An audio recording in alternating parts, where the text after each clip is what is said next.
Hello everyone. आज के इस लेक्चर में हमने फाइनेंशियल लायबिलिटी और इक्विटी की मेजरमेंट के हवाले से एक कॉम्प्रिहेंसिव प्रैक्टिस क्वेश्चन कवर करना है। तो रीड करते हैं और सॉल्व करते हैं। इस सवाल को कहता है, ऑन 1 जनवरी ईयर 1 एजिपेंका limited has the following capital and reserve.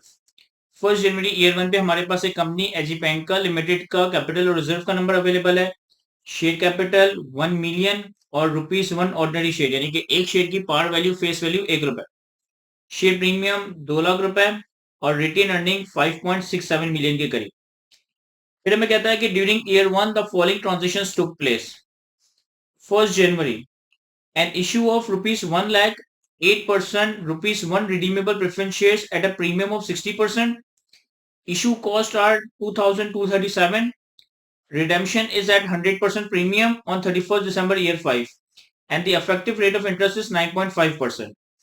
साल के पहले दिन 1 जनवरी पे हमने 1 लाख रुपए के preference redeemable preference share issue किए। हर प्रेफरेंस शेयर की पार वैल्यू फेस वैल्यू ₹1। इन पे 8% का इंटरेस्ट या 8% का डिविडेंड दिया जाएगा। हमने ये प्रेफरेंस शेयर इशू किए 60% के प्रीमियम पे और ये प्रेफरेंस शेयर 5 साल के बाद रिडीम होंगे 100% प्रीमियम पे। और ट्रांजेक्शन कॉस्ट हमारी 2237 और इफेक्टिव इंटरेस्ट रेट 9.5%। फिर 31 मार्च पे कहता है कि an issue of 3 lakh ordinary shares at a price of ₹1.3 पर share. Issue cost net of tax benefit were 20,000। Sir ये 31 मार्च में हमने 3 लाख नए ऑर्डिनरी शेयर्स इशू किए 1.3 की प्राइस पे और 20,000 की हमारी इशू कॉस्ट ट्रांजेक्शन कॉस्ट है। 30 जून पे आप 1 for 4 bonus issue of ordinary shares, हमने हर 4 शेयर के बदले 1 शेयर का बोनस शेयर इशू किया।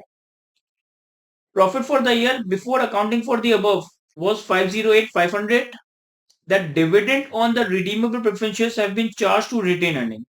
कह रहे हैं इन ऊपर की एडजस्टमेंट्स को अकाउंट फॉर करने से पहले हमारा जो प्रॉफिट है वो 5,08,500 है। अच्छा, जो रिडीमेबल प्रेफरेंस शेयर्स के ऊपर डिविडेंड है ना, वो हमने रिटेन अर्निंग्स में चार्ज कर दिया, यानी कि जो हमारे पास साल के पहले दिन की रिटेन अर्निंग्स आ रही है 5.67 मिलियन की, इसमें हमने इन रिडीमेबल प्रेफरेंस शेयर्स के ऊपर डिविडेंड को चार्ज कर दिया है, अकाउंट फॉर कर दिया है। रिक्वायरमेंट में हमसे कहता है कि set out the capital and reserves and liabilities resulting from the above on 31 December year 1। 31 December year 1 पे हमें अपना कैपिटल, रिजर्व और लायबिलिटी का नंबर बनाना है। अब इस सवाल को सॉल्व करने से पहले थोड़ी सी हम प्रेफरेंस शेयर्स के बारे में डिस्कशन कर लेते हैं। देखिए, प्रेफरेंस शेयर्स की अगर हम बात करें तो प्रेफरेंस शेयर्स की क्लासिफिकेशन कई तरीकों से हो सकती है। प्रेफरेंस शेयर्स रिडीमेबल हो सकते हैं, इररिडीमेबल हो सकते हैं। प्रेफरेंस शेयर्स क्यूमुलेटिव हो सकते हैं, नॉन क्यूमुलेटिव हो सकते हैं। प्रेफरेंस शेयर्स कन्वर्टेबल हो सकते हैं, नॉन कन्वर्टेबल हो सकते हैं। हम फॉर द टाइम बीइंग बात कर रहे हैं प्रेफरेंस शेयर्स के रिडीमेबल या इररिडीमेबल होने की।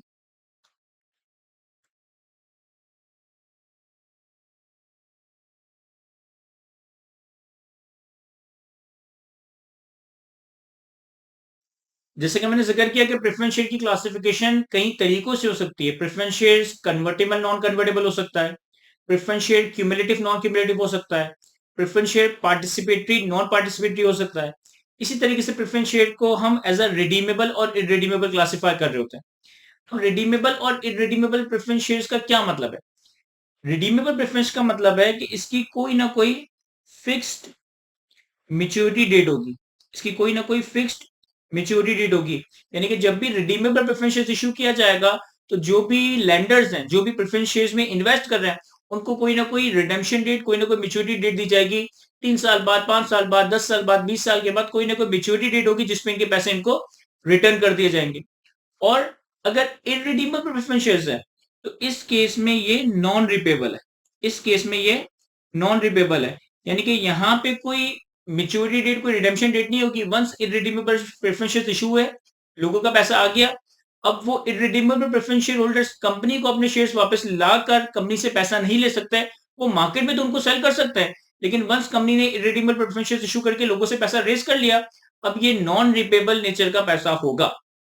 तो अगर हम यहाँ पे रिडीमेबल या इररिडीमेबल प्रेफरेंस शेयर्स की क्लासिफिकेशन देखें एज पर आईएस 32, तो आईएस 32 में फाइनेंशियल एसेट, फाइनेंशियल लायबिलिटी की डेफिनेशन प्रोवाइडेड है और आईएस 32 की क्लासिफिकेशन के हिसाब से redeemable preference shares is in the nature of liability and irredeemable preference shares is in the nature of equity.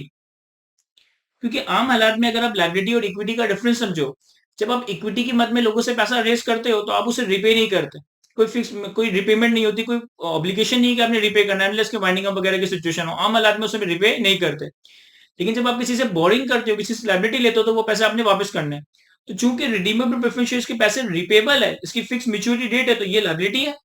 और इररिडीमेबल प्रेफरेंस शेयर के पैसे नॉन रिपेबल है, तो इसकी क्लासिफिकेशन इक्विटी की होगी। अब दोनों को ही हम रिटर्न दे रहे होंगे, लेकिन जब भी कोई इन्वेस्टर आपकी कंपनी में इन्वेस्ट करेगा और आपकी कंपनी में इन्वेस्ट करेगा, तो वो बदले में कुछ ना कुछ रिटर्न एक्सपेक्ट करता है। लेंडर अगर आपको लोन दे रहा है तो आपसे इंटरेस्ट एक्सपेंस एक्सपेक्ट करता है। इक्विटी होल्डर आपको पैसे दे रहा है शेयर कैपिटल के अगेंस्ट, तो आपसे डिविडेंड कैपिटल गेन एक्सपेक्ट कर रहा होता है। तो ये दोनों प्रेफरेंस शेयर होल्डर रिडीमेबल हो या रिडीमेबल हो, कंपनी से कुछ ना कुछ रिटर्न एक्सपेक्ट करते हैं, और इस रिटर्न को हम नाम देते हैं डिविडेंड। इस रिटर्न को हम नाम देते हैं डिविडेंड। मैं कह रहा हूं नाम देते डिविडेंड, ट्रीटमेंट डिविडेंड वाली हो जरूरी नहीं है। प्रेफरेंस शेयर होल्डर्स को रिटर्न जो दिया जाएगा वो डिविडेंड की फॉर्म में दिया जाएगा। अगर preference share holder redeemable preference share लेके बैठा हुआ है, तो इसे जो डिविडेंड दिया जाएगा, ये हमारी पर्सपेक्टिव से, ये कंपनी के पर्सपेक्टिव से एक्चुअली इंटरेस्ट है, एक्चुअली इंटरेस्ट एक्सपेंस है, जिसे आप अपने पीएनएल में चार्ज करोगे। लेकिन अगर नॉन रिपेबल या इरिडीमेबल प्रेफरेंस शेयर है, तो उसका नेचर इक्विटी का है। इनको जो डिविडेंड दिया जाएगा वो एक्चुअली भी डिविडेंड ही है, और इससे फिर हम अपने पास ऐसा एक्सपेंस रिकॉर्ड नहीं करते, बल्कि अपनी रिटेन अर्निंग से एडजस्ट कर रहे होते हैं। तो अगर हमारी कंपनी रिडीमेबल प्रेफरेंस शेयर से पैसा लेती है, तो उनको जो डिविडेंड दिया जाएगा, हमारे पर्सपेक्टिव से उस डिविडेंड का नेचर इंटरेस्ट है, जिसे हम अपने पीएनएल में एक्सपेंस आउट करेंगे। लेकिन अगर हमारी company irredeemable preference share holder से पैसा लेती है, तो ये हमारी कंपनी के पर्सपेक्टिव से भी इक्विटी है।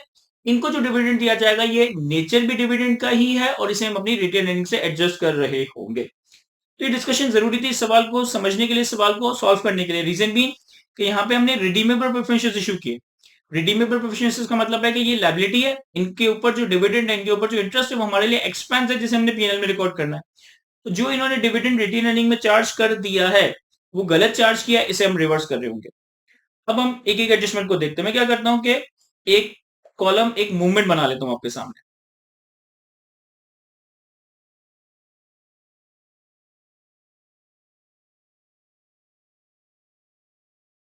मैं आपके सामने कोई statement of changes in equity नहीं बना रहा, बल्कि share capital, share premium, retain earning और रिडीमेबल प्रेफरेंस शेयर्स की वर्किंग बना रहा हूं। तो इसको ये ना समझेगा कि मैं statement of changes in equity बना रहा हूं, मैं इनकी वर्किंग कर रहा हूं, और इनके नंबर्स में जो जो एडजस्टमेंट्स होगी, उन्हें हम अकॉर्डिंगली अकाउंट फॉर करते जाएंगे और प्लॉट करते जाएंगे।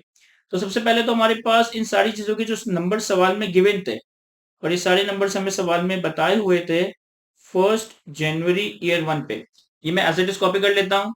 शेयर कैपिटल था हमारे पास 1 मिलियन, शेयर प्रीमियम था हमारे पास 2 लाख, रिटेन अर्निंग्स थे हमारे पास 5,670,300, और रिडीमेबल प्रेफरेंस शेयर्स तो हमने साल के पहले दिन इशू किए, तो ओपनिंग में इसका कोई नंबर नहीं आ रहा होगा। अब हम आते हैं एडजस्टमेंट्स की तरफ। सबसे पहले कहता है कि 1 जनवरी पे कंपनी ने 1 लाख प्रेफरेंस शेयर्स इशू किए, ₹1 की पार वैल्यू है, और 60% के प्रीमियम पे इशू किए, और 2,237 की हमारी ट्रांजेक्शन कॉस्ट है।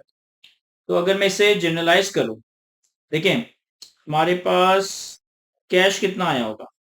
सर हमारे पास कैश आया होगा कि हमने 1 लाख के प्रेफरेंस शेयर्स इशू किए, 60% के प्रीमियम पे इशू किए, तो इसे मैं मल्टीप्लाई कर देता हूँ 1.6 से, और हमारे पास 2,237 की ट्रांजेक्शन कॉस्ट इनकर हुई है। 1 लाख इंटू 1.6, 60% के प्रीमियम पे इशू किया, नेट ऑफ ट्रांजेक्शन कॉस्ट, तो माइनस कर दिया 2,237। तो ये बन जाएगा हमारे पास 1 लाख इंटू 1.6 -2237, ये आ गया हमारे पास 157,763। और हमारे पास redeemable preference share capital credit हो जाएगा 157,763। सबसे पहले 1 जनवरी ईयर 1 पे issue of redeemable preference shares 157,763। फिर इसी में आगे कहता है रिडेम्पशन इसकी 100% प्रीमियम पे होगी 5 साल के बाद, और अफेक्टिव इंटरेस्ट रेट है 9.5%। अब अफेक्टिव इंटरेस्ट रेट अगर 9 कितना था, 9.5%, तो इसका मतलब है कि जो भी आपका रिडीमेबल प्रेफरेंस शेयर का अमाउंट है, इस पे आपने 9.5% के हिसाब से इंटरेस्ट रिकॉर्ड करना है। तो आपके पास इंटरेस्ट एक्सपेंस पीएनएल में रिकॉर्ड होगा कितना, 157,763 इंटू 9.5%। इसी का अगर हम 9.5% कर लें, तो ये आ जाएगा हमारे पास 14987 और redeemable preference share capital credit हो जाएगा, बढ़ जाएगा 14987। तो जो इंटरेस्ट आया उससे हमारा रिडीमेबल प्रेफरेंस शेयर इंक्रीज होगा 14987। हमारे पास interest on redeemable preference share 14987। फिर इस पे हमें डिविडेंड देना है 8% का, और डिविडेंड हमेशा फेस वैल्यू पे दिया जाएगा। और इन्होंने कहा है कि जो हमने डिविडेंड देना है ना वो हमने रिटेनिंग में चार्ज कर दिया है। देखें डिविडेंड की एक्चुअली एडजस्टमेंट क्या होगी सर, डिविडेंड की एक्चुअली एडजस्टमेंट ये होगी कि हमारे पास redeemable preference share capital debit होगा और कैश डेबिट क्रेडिट होगा। कितने से? 1 लाख की फेस वैल्यू है और 1 लाख की फेस वैल्यू को 8% यानी कि 8000 का हमें डिविडेंड देना है। तो ये हमारी डिविडेंड की एडजस्टमेंट होगी। अभी डिविडेंड की अगर एडजस्टमेंट होगी तो हमें dividend redeemable preference share capital से डिडक्ट करना है, रिडीमेबल प्रेफरेंस शेयर से डिडक्ट करना है।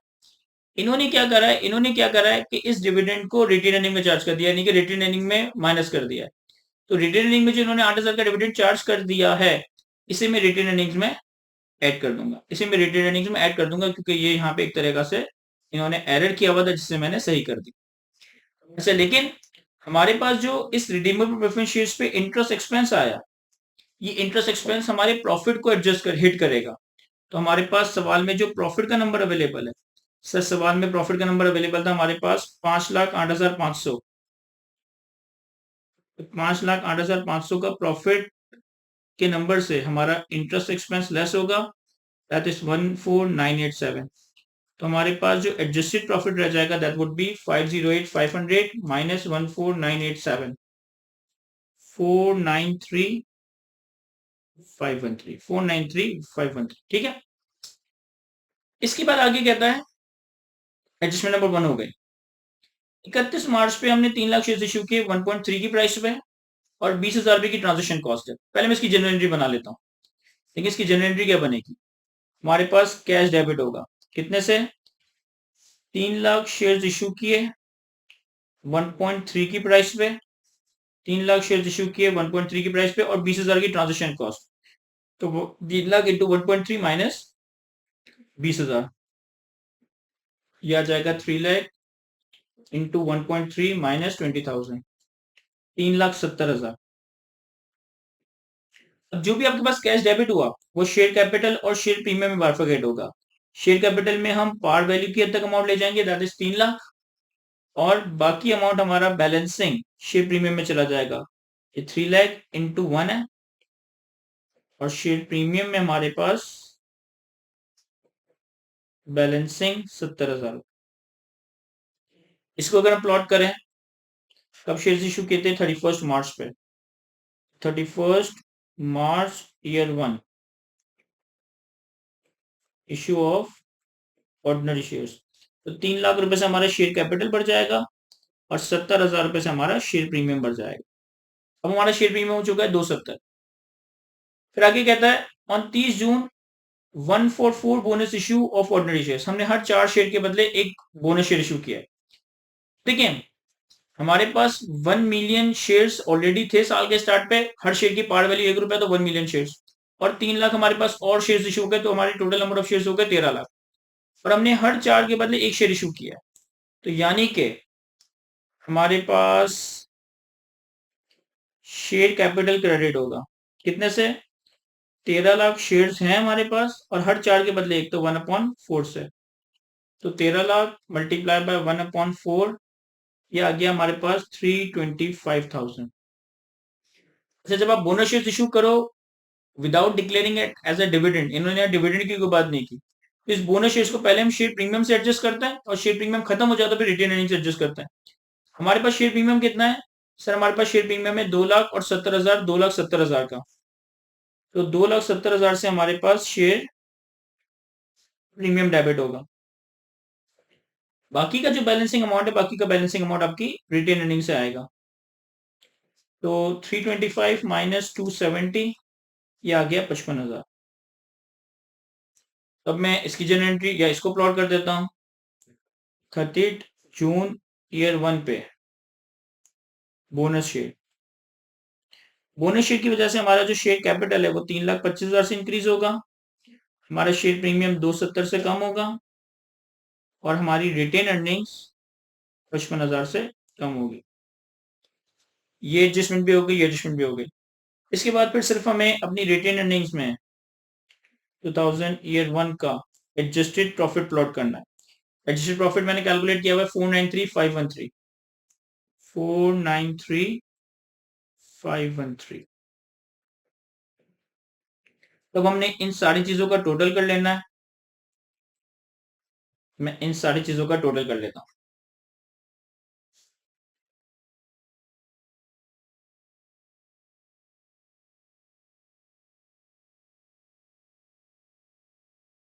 तो ये हमारे पास सारे नंबर्स आ गए एज एट 31 दिसंबर ईयर 1 पे। तो यहाँ तक हमारा सवाल कंप्लीट हुआ जाता है। आई होप कि मैं आपको अच्छे से एक्सप्लेन कर सका हूँ। आज के इस लेक्चर को हम यहीं तक रखते हैं। Thank you, Allah Hafiz.